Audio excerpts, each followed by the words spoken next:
Boas tardes, moitas grazas. Creo que o primeiro que teño que facer é o artigo, se non me equivoco, non? Vou empezar por aí e despois dirixirei unhas palabras tamén de agradecemento e, bueno, de reflexión un día como hoxe. Como xa se dixo, o artigo titúlase Desobediencia e di así: as mozas, dende ben pequenas, ensínasenos a obedecer. Sen dúbida, a disciplina é tamén parte da dinámica de calquera deporte en equipo, onde a armonía de forzas resulta fundamental.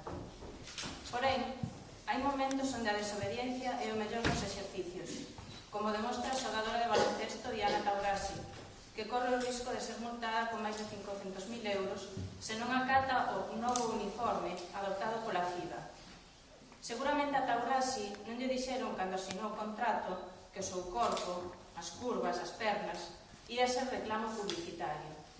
Tampouco que todo o seu esforzo colosal na cancha e fora ia quedar resumido a iso. Se ben todas aprendemos dende pequenas que podemos ser mesmo xogadoras de baloncesto sempre cando sigamos mantendo o noso valor sexual estándar. Seguramente poñer a Beckham en calzóns ou a Cristiano Ronaldo atraería máis mulleres ao fútbol, pero dubidamos que tal medida fose nunca nin proposta nin aprobada polos propios afectados, porque eles están aí para xogar. Poñerse en calzóns por cartos fan nas horas libres. A perversión da vestimenta vai aínda máis lonxe.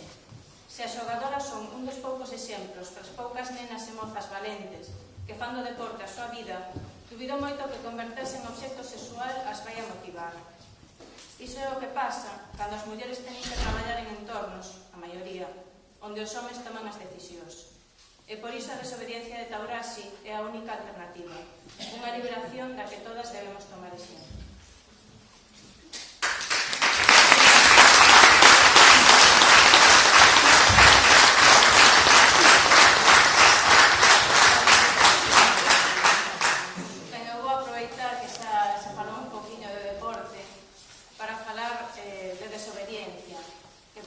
Precisamente un alegato a favor da desobediencia. Igual que temos o exemplo de Taurasi, pois creo que hoxe é un día para celebrar as desobedientes.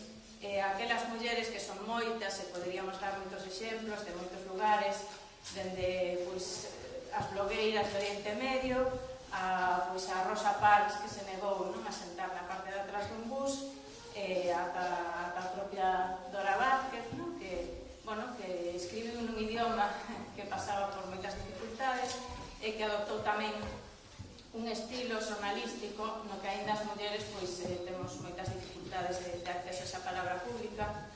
A desobedente por excelencia da nosa cultura, Rosalía de Castro, e todas as desobedientes que hoxe están na rúa manifestándose, participando en actos de distinta índole e que levan reclamando, sendo desobedientes, pois no noso caso de Galicia, dende a República, reclamando unha serie de dereitos, pasando polo negror da dictadura, chegando á transición, onde seguramente moitas recordaredes pois o traballo que levou, conseguir moitos dereitos, o nivel de desobediencia que as mulleres tiveron que chegar para conseguir, por exemplo, que non se nos condenase por divorciarnos ou outra serie de dereitos.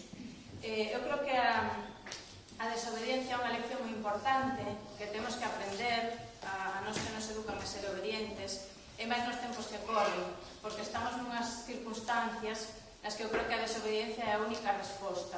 Estou falando das, por exemplo, recentes declaracións do señor Gallardón, que xa non son só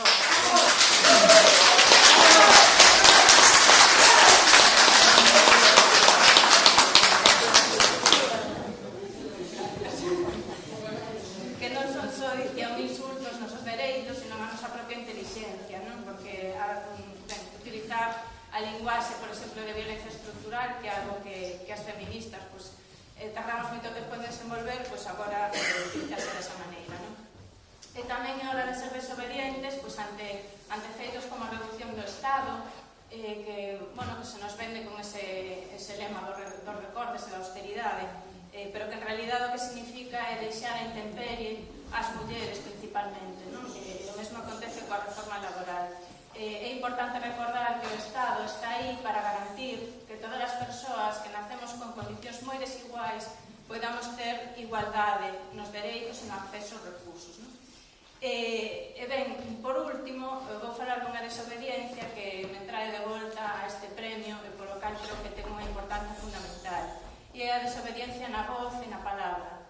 Creo que tamén, pois, por desgracia, moi recentemente, porque parece que abriron a reixa, non? E están saindo agora todos os demos que estiveron encerrados durante algún tempo, pois sabemos que recentemente tamén a Real Academia Española pois empezou, un dos seus académicos, non?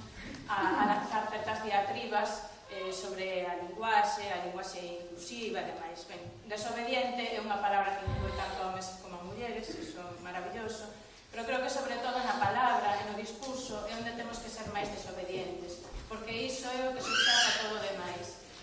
Certames como este ponen de manifesto que as mulleres necesitamos ter a palabra, e que realmente aí, como dicía, onde temos que ser máis desobedientes é falar dende nos mesmas e sair, como estamos hoxe, pues, en todos os lugares do mundo, á rúa, e facelo todos os días con desobediencia. Iso é o que vos